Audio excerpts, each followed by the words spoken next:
From a broader military standpoint, Turkey is actively cooperating with Russia, which has recently pledged to ensure Turkey's security.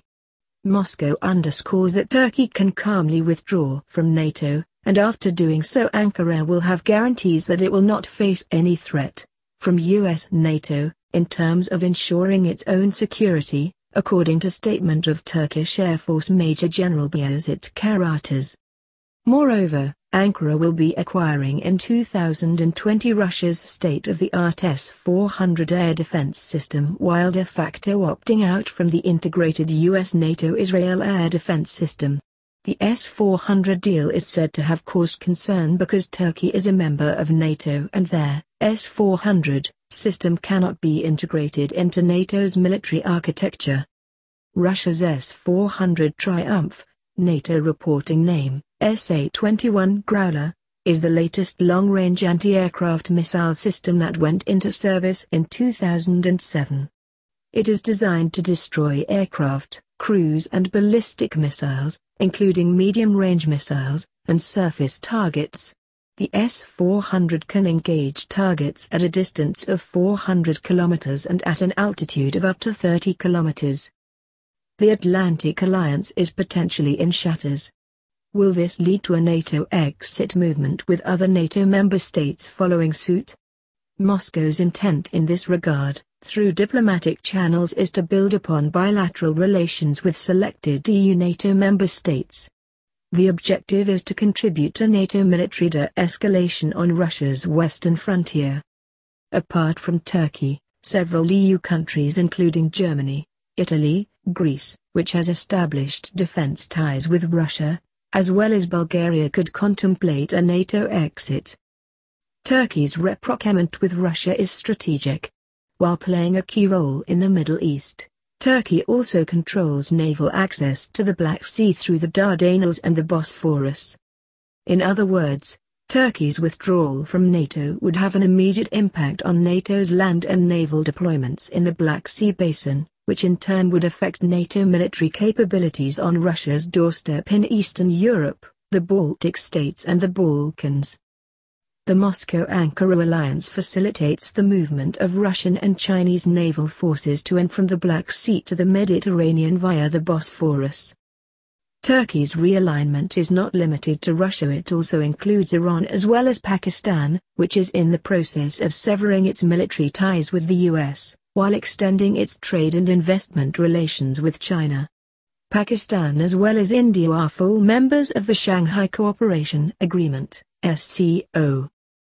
The broader structure of military as well trade investment alliances must also be addressed, including maritime routes and pipeline corridors. These geopolitical shifts have served to weaken U.S. influence in the Middle East, Central Asia, and South Asia. Turkey has an alliance of convenience with Iran. And Iran in turn is now supported by a powerful China-Russia bloc, which includes military cooperation, strategic pipelines as well extensive trade and investment agreements.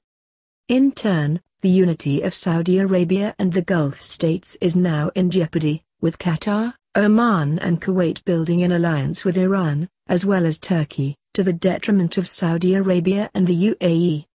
Saudi Arabia's economic blockade directed against Qatar has created a rift in geopolitical alliances which has served to weaken the US in the Persian Gulf.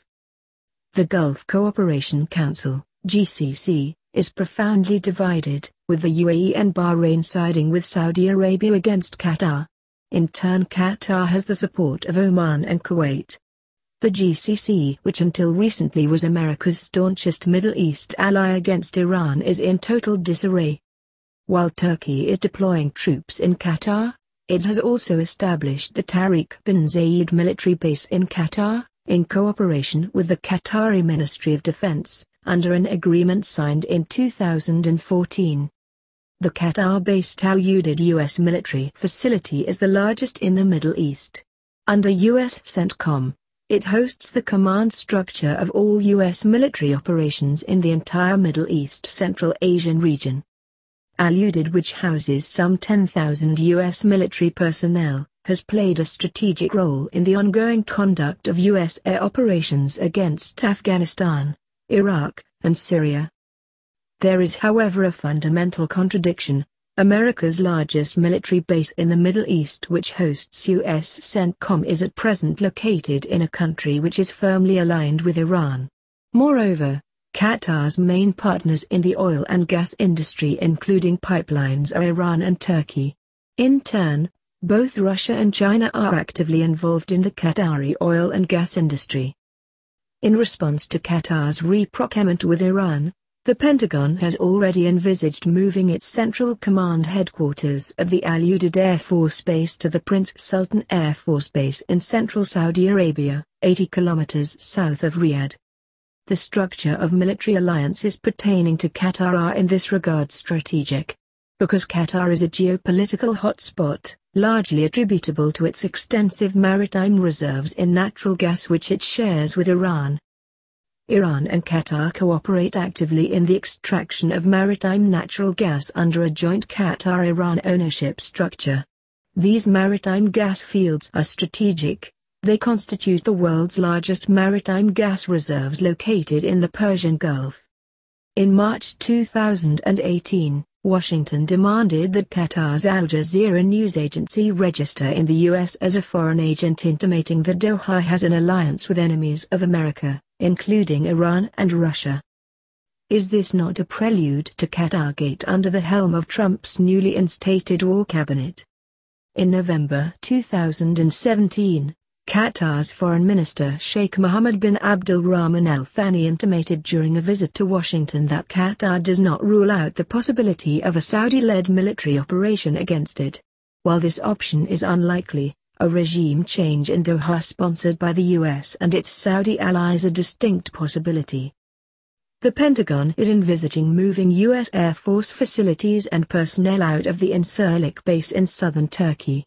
Earlier in March, Johnny Michael, the spokesperson for the U.S. European Command, EUCOM, denied speculative reports that the U.S. military reduced its operations at Incirlik base, adding that all military activities continued normally.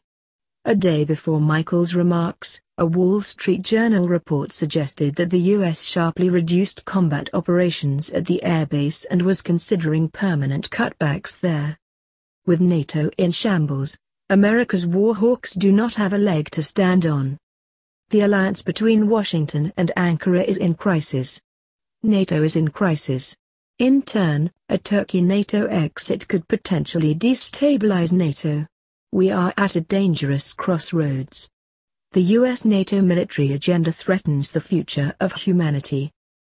NATO exit could become a rallying call, a movement which could spread across the European landscape. Both European and North American anti-war movements should concretely focus their grassroots campaign on country-based NATO exit with a view to breaking the structure of military alliances required by Washington to sustain its global military agenda. No easy task. This movement will not emanate from the governments. Most of the heads of state and heads of government of NATO member countries have been co-opted.